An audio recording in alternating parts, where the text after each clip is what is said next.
So a lot of people came down on me for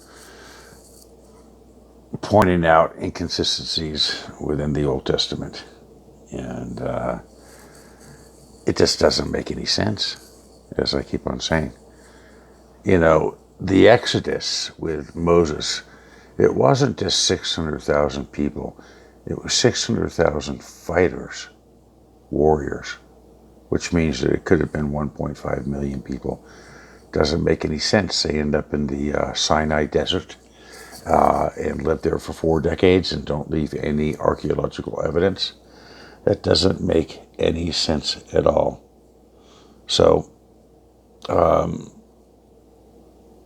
it has to do with individual interpretation. If you take any two minds who have exactly the same view, identical view, they're the same mind. This is what totalitarian tyrants want.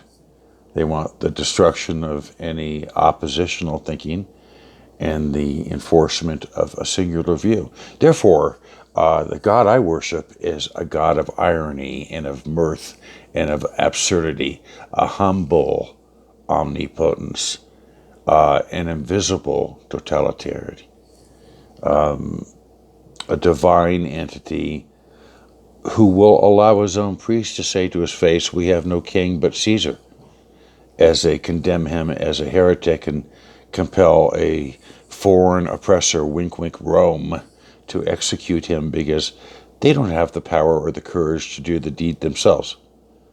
So that's how I look at God. And just as I view life as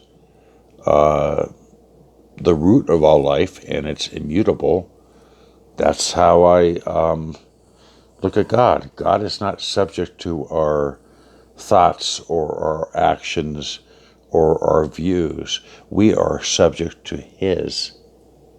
And His yoke is easy and His burden is light.